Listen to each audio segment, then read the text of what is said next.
Sobrang saya at excited na ng isang batang babae para sa kauna-unahan niyang paglipad sakay ng eroplano. Pero nang biglang tumama ang isang malakas na kidlat sa kanilang sinasakayang eroplano, ay siya lang ang natatanging tao na pwedeng makapagligtas sa lahat. At simula noon ay nagbago na ang mundo niya habang buhay.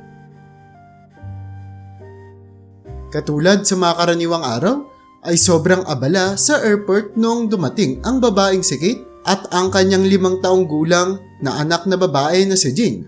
Ito ang araw na pinakainihintay ng batang si Jane dahil pupunta sila sa Orlando sa kauna-unahang pagkakataon at sobrang saya niya dahil sa wakas ay makakapunta na siya sa Disney World.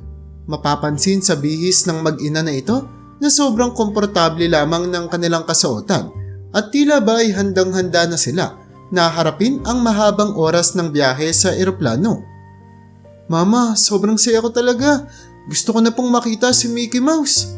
Masayang saad ng batang babae habang nagniningning ang kanyang mga mata sa kasiyahan at excitement. Ako rin mahal. Siguradong itong pamamasyal natin magiging sobrang espesyal nito at gagawin natin ang lahat para magsaya ng magkasama doon. Masayang sagot naman ng kanyang ina sa kanya habang nakangiti. Maya-maya pa ay nagpatuloy na sa paglalakad si Kate papunta sa airport habang ang anak niya naman na si Jane ay nagpapatalon-talon sa tuwa na hindi nito makontrol ang sayang nararamdaman niya. Pero bago sila makasakay ng eroplano ay bumisita muna sila sa ilang mga tindahan na makikita sa airport at sa huli nga ay nakabili sila ng isang sticker ng mga Disney characters na kung saan ay dinikit naman ito ni Jane sa dala-dala nilang mga suitcase. Talaga namang nakahanda na ang lahat sa pinakahinihintay nilang bakasyon at pamamasyal. Tumigil pa sila ng ilang mga sandali para naman panoorin ang grupo ng mga musician na masayang kumakanta sa labas ng airport. Samantala, hindi na naman makontrol ni Jane ang kanyang emosyon kaya naman ay nagsimula siyang sumayaw at umindak kasabay ng musika na nagdulot para mapansin siya ng mga tao sa airport at matuwa sa ginagawa niyang pagsayaw kaya naman napapalakpak ang mga ito sa kanya. Habang si Kate naman, na talaga namang proud sa kanyang anak, ay binidyoan ang buong pangyayari at sinend ito sa kanyang pamilya. Nang dumating na nga ang oras para sumakay sila sa eroplano, agad na tinulungan ni Jane ang kanyang ina sa mga daladala nitong bag. Hindi naman mapigilan ni Jane ang sayang nararamdaman niya sa tuwing nakikita niya ang sticker na nakadikit sa kanilang suitcase. Tingin mo ma, makikita kaya ni Mickey Mouse tong sticker natin? Masayang wika nito habang hinihimas ang kulay pink nilang suitcase. Ngumiti naman si Kate sa kanyang anak at sumagot. Siyempre naman, sino ba namang hindi makakapansin sa napaka-cute mong mukha anak? Wika nito habang hinihimas-himas ang buhok ng anak niyang si Jane. O ready na ba yung passport mo? Dala-dala mo na ba? Pagpapaalala ni Kate sa kanyang anak habang pinapakita naman ni Jane sa kanang kamay niya ang daladala niyang passport.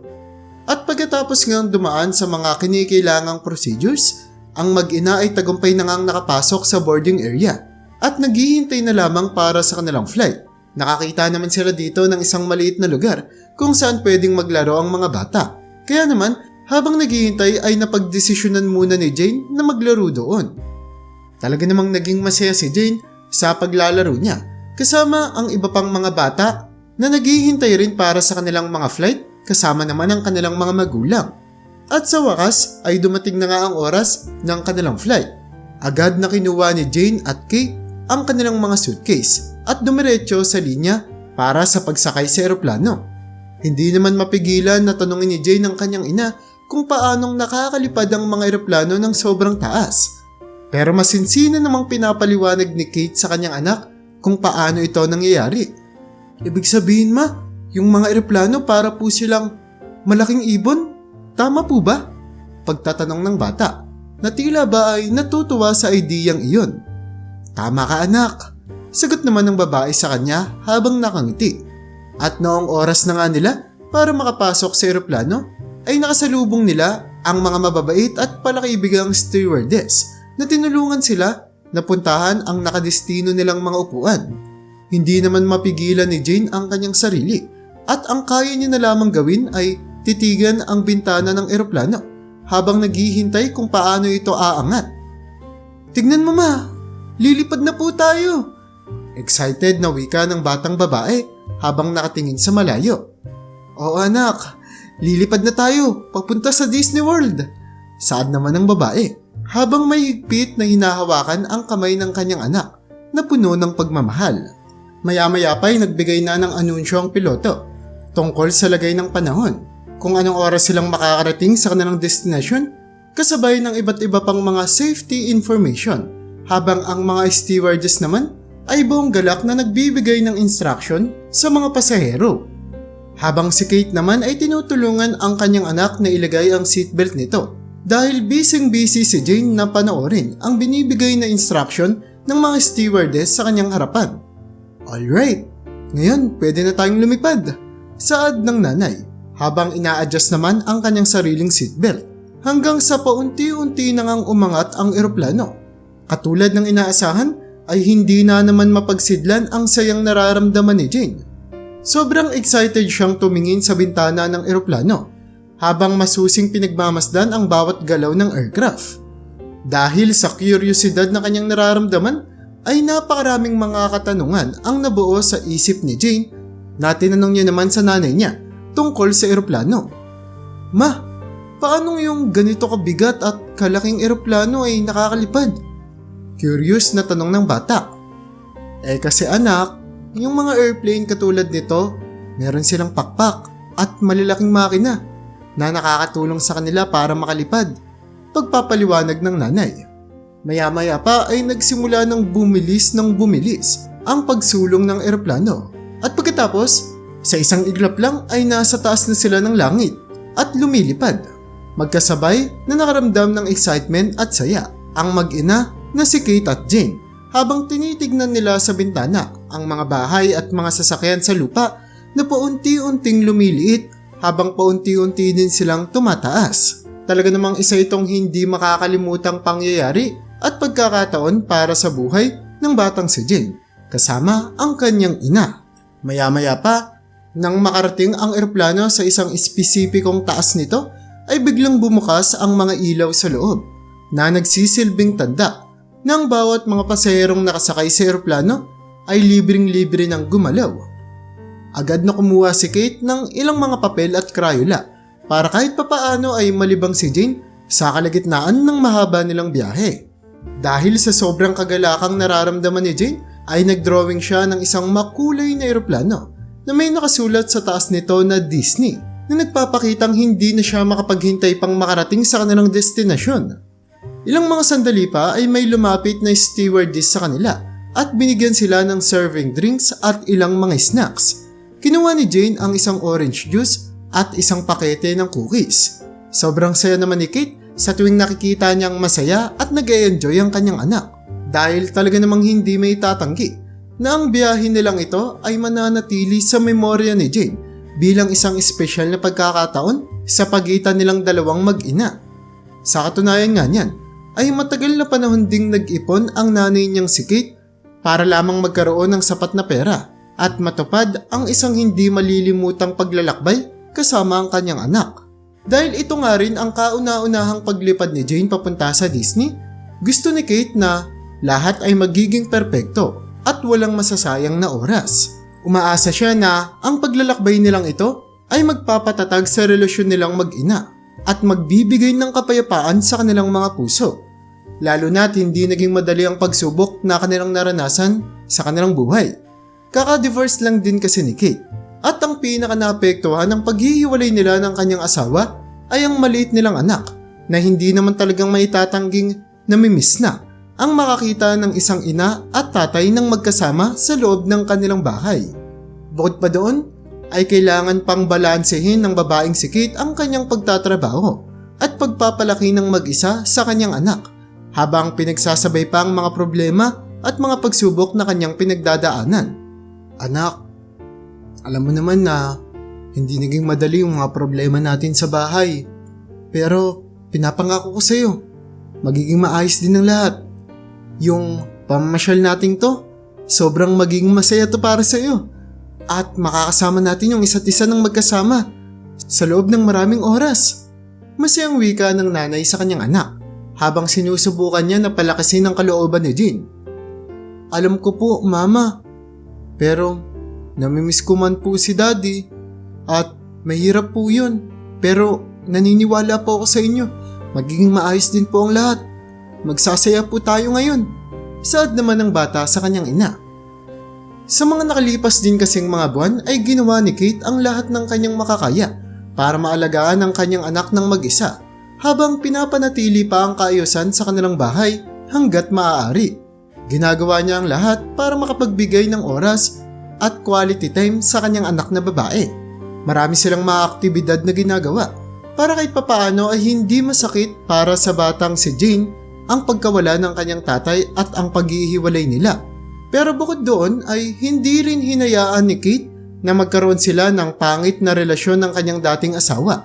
Nanatili silang magkaibigan ito nang sa gayon ay makita ni Jane ang kanyang tatay kahit kailan ito gustuhin.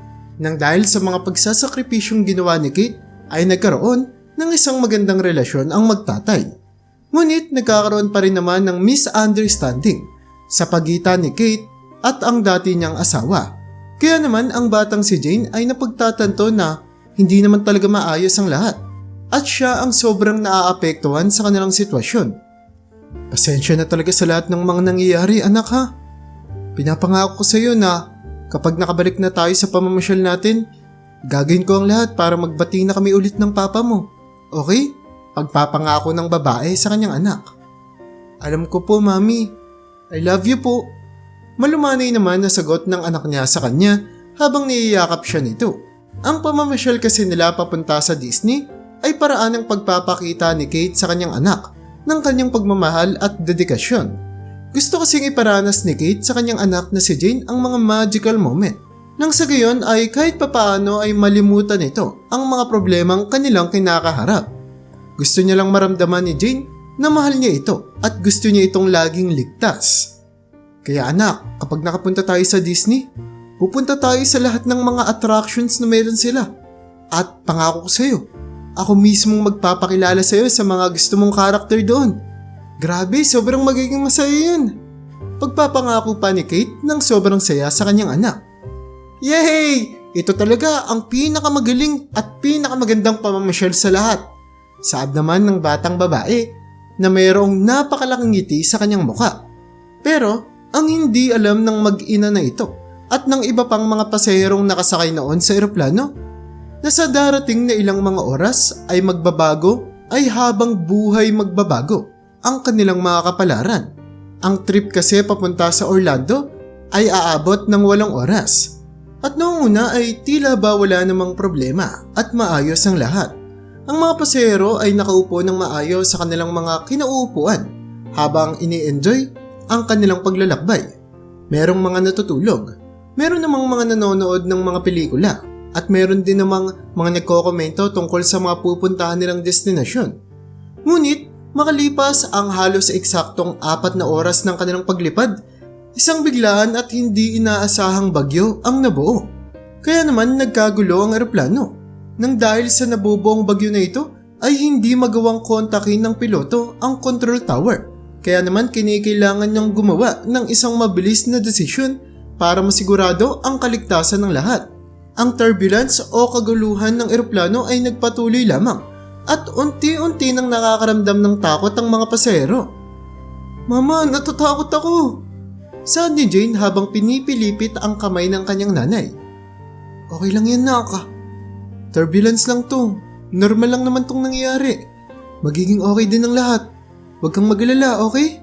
Pagpapagaan ng loob ni Kate sa kanyang anak na sinusubukan nitong pakalmahin ang bata. Pero sa loob-loob niya ay maging siya ay natatakot din.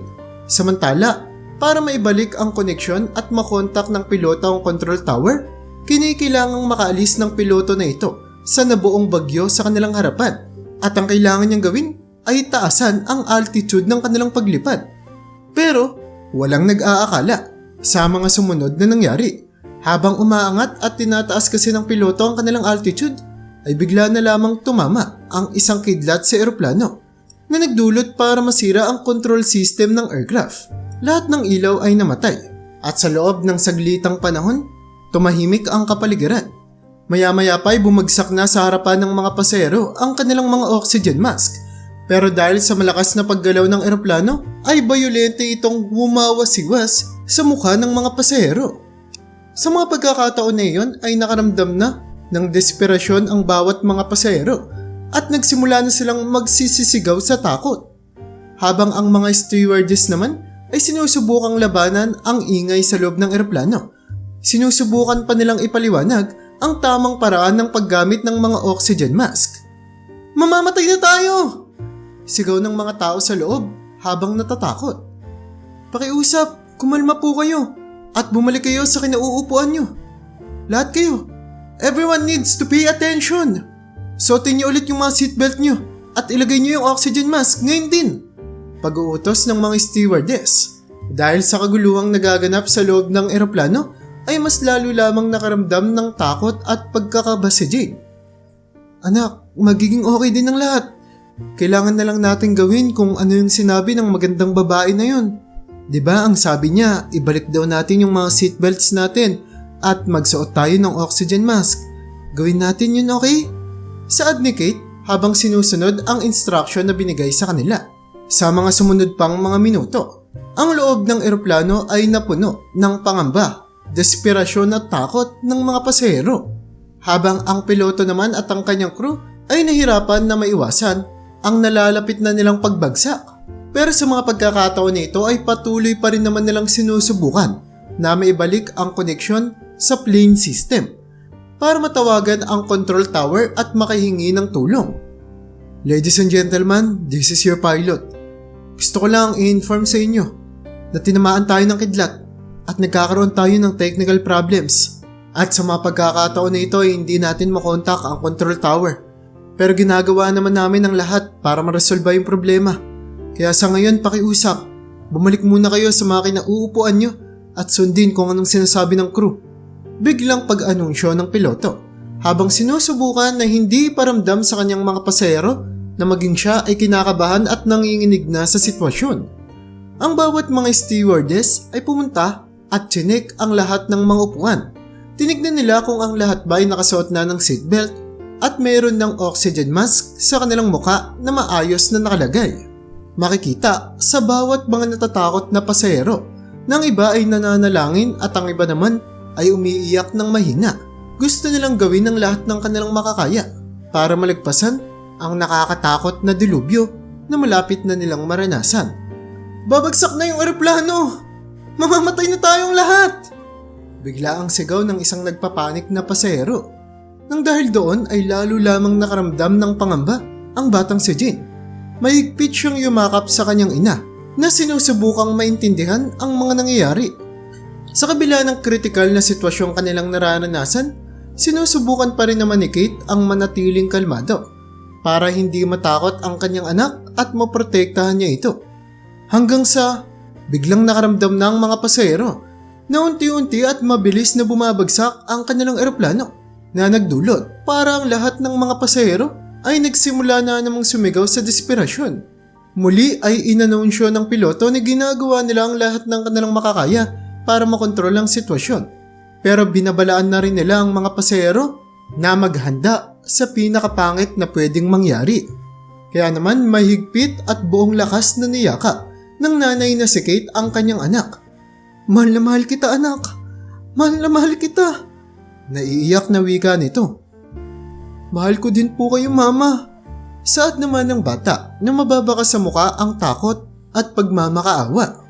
Habang sinusubukan pa rin naman ng piloto na gawing stable ang aircraft hanggang kanyang makakaya. Habang ang kanyang co-pilot naman ay sinusubukang makontak ang control tower. "This is flight B789 to ATC. We passed through a cumulus nimbus. The aircraft is damaged. Mayday, mayday, mayday.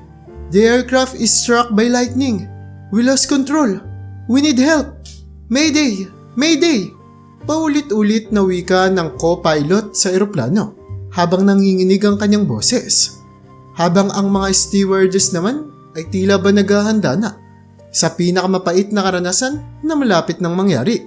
Kaya naman napaupo na lamang sila sa kani-kanilang mga upuan at nilagay na rin nila ang kanilang mga oxygen mask.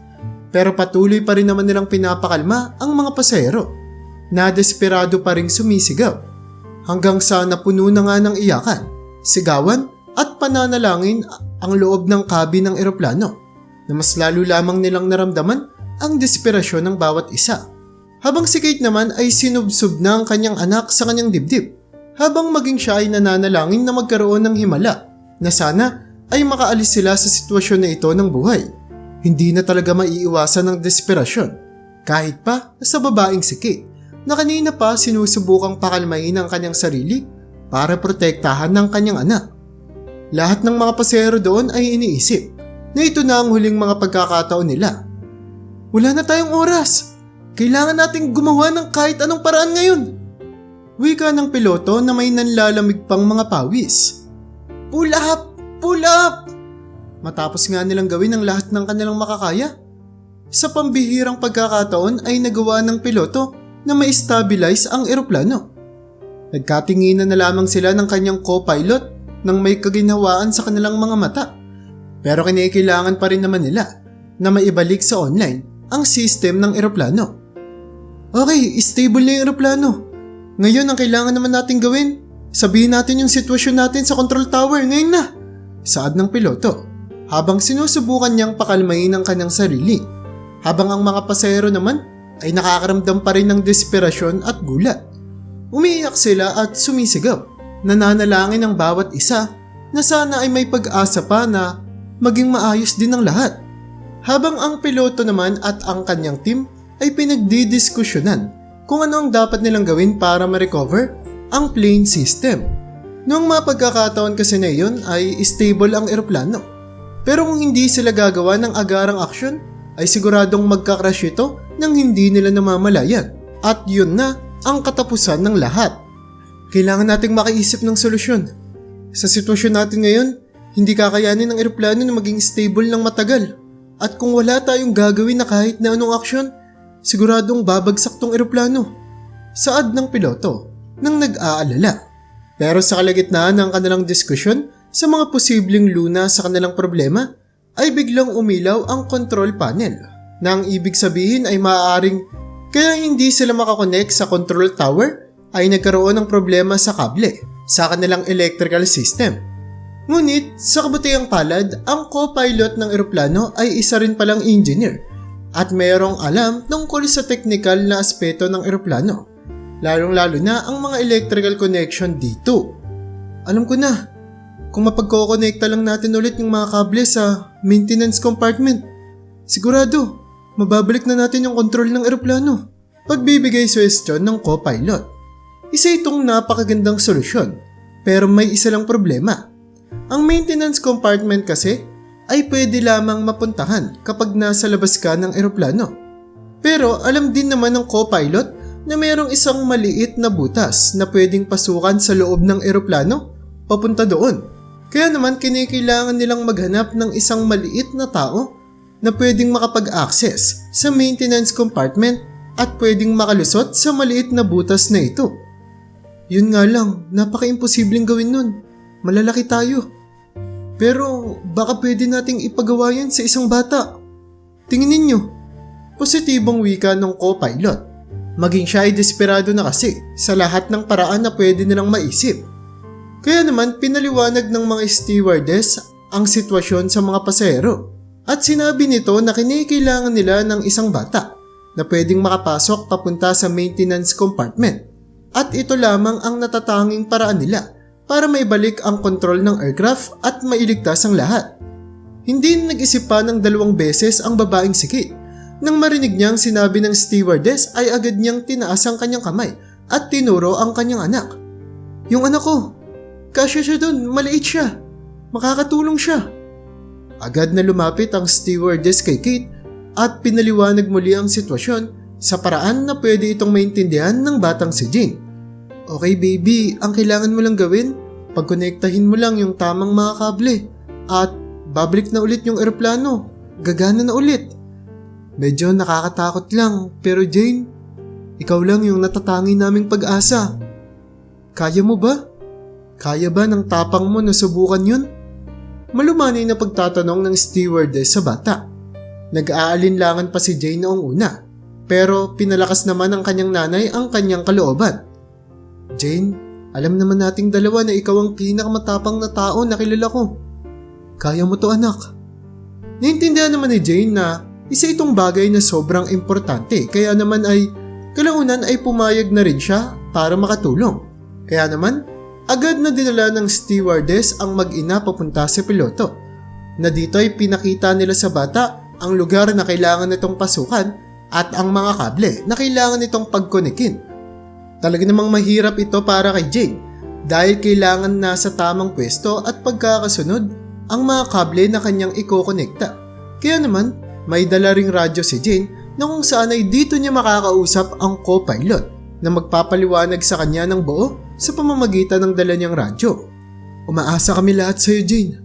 Saad ng stewardess sa bata habang niyayakap ito at hinahanda na pumasok sa compartment. Jane, anak, laging proud sa'yo si mama. Wika naman ni Kate habang niyayakap ang kanyang anak at pinapalakas ang kalooban nito bago siya pumasok sa compartment. Habang si Jane naman ay puno ng tapang ang katawan sa kabila ng bata niyang edad. Alam niya na hindi siya pwedeng magkamali dahil ang buhay ng lahat ng mga nakasakay doon ay nakasalalay sa maliit niyang mga kamay. Nang may determinadong tingin, pumasok na ang batang babae. Papunta sa isang maliit na butas, papasok sa compartment. Ito ay sa kabila ng takot na nararamdaman niya dahil sa bigat ng responsibilidad na ngayon ay nakapatong na sa kanyang mga balikat. Maya-maya pa ay nagsimula ng gumapang si Jane sa isang masikip na lagusan papunta sa mga maluluwag na kable. Talaga namang sobrang sikip at dilim sa loob ng compartment.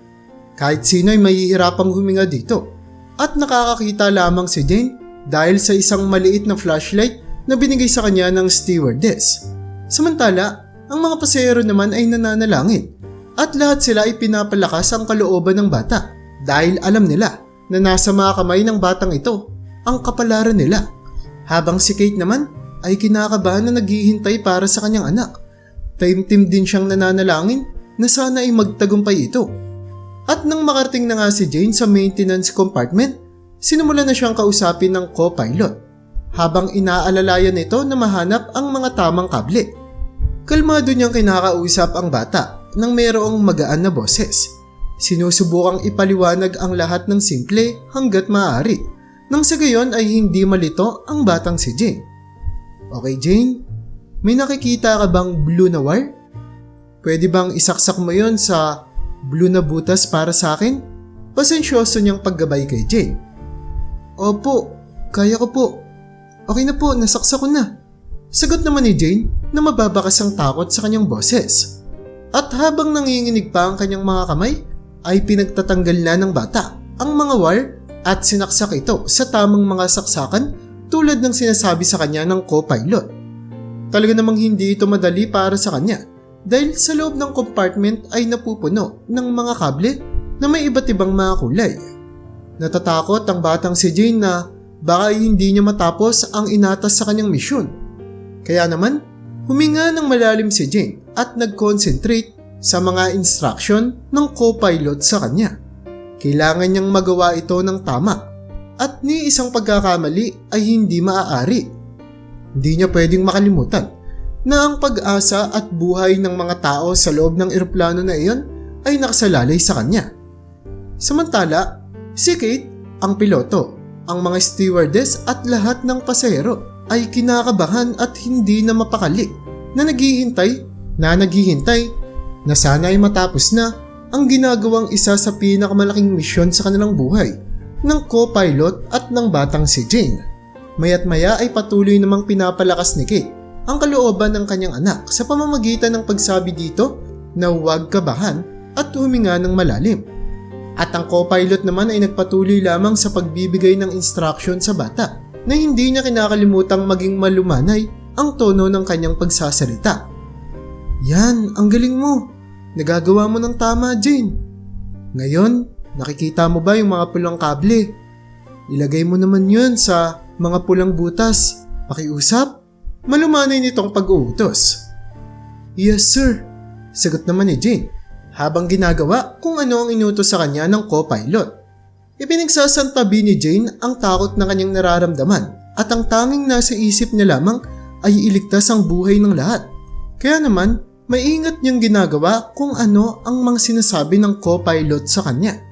Sa loob naman ng cabin ay nababalot ng katahimikan at tanging boses lamang ng co-pilot na nagbibigay ng instruction sa batang si Jane ang naririnig ng bawat isa. Ngayon, nakikita mo ba yung mga yellow na kable? Isaksak mo naman yon sa mga yellow na butas. Dagdag pang utos ng co-pilot habang maging siya ay humahanga na sa pinapakitang katapangan ng batang babae. Tila ba ay hindi umuusad ang oras. Lahat ay natatakot pa rin pero paunti-unti nagagawa naman na ni Jane na pagkonektahin ang lahat ng mga kinikilangang kable ayon sa utos ng co-pilot sa kanya. At hanggang sa umantong na nga sa pagkakataon na kinikailangan niya na lamang pagkonektahin ang huling mga wire. At ito ay ang natitirang green na wire. Lahat ay kabadong nakatingin sa cabin at nabalot ng nakabibinging katahimikan ng kapaligiran. Okay, you are doing great, Jane. Handa ka na ba para sa uli? Kailangan mo na lang gawin, ilagay yung kulay green na kable sa kulay green din ng saksakan at tapos na. Pagbabalita ng co-pilot. Punong-puno ng pag-asa ang co-pilot. Katulad ng nararamdaman ng lahat ng mga nakasakay sa eroplanong yun. Habang si Jane naman, na namamawis at nanginginig ang mga kamay, ay binuhos ang lahat ng kanyang makakaya. At pinagkonekta na ang huli sa maraming mga wire na kanyang maingat na sinaksak. At sa mga pagkakataon na yun, bigla na lamang bumukas ang ilaw ng eroplano. At ang control system ay nagbalik na sa pagiging online. Napabuntong hininga ang lahat sa kaginhawaan at kasiyahan. Ang galing mo, Jane! Sigaw ng ibang mga pasahero habang nagpapalakpakan at pinapanood ang bata na lumabas mula sa compartment. Habang si Kate naman ay umiiyak sa kaligayahan. Tuwang-tuwa siya at proud na proud para sa ginawa ng kanyang anak habang tinutulungan niya itong makalabas sa compartment. O Diyos ko, yung anak ko. Napakatalino mo, napakatapang mo anak. Saad ng nanay habang niyayakap ng mahigpit ang kanyang anak. Nagawa mo, Jane. Naligtas mo kaming lahat. Pagbabalita naman ng stewardess habang naluluha-luha pa. Nakakaramdam pa rin naman si Jane ng kaunting takot. Pero masaya naman siya dahil nagawa niya at nakompleto ang kanyang misyon. Naligtas niya ang lahat. Habang ang piloto naman ay emosyonal na pinasalamatan ng bata mula sa radyo. Mula sa mga crew hanggang sa mga pasahero ay nagpasalamat kay Jane. Napakatapang mong bata.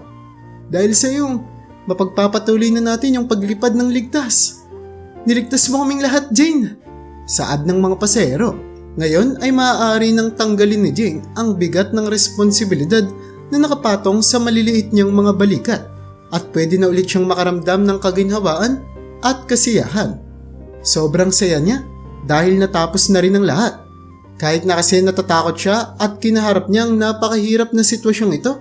Pero gamit ang kanyang determinasyon, niligtas niya ang lahat ng mga tao na nakasakay sa eroplano.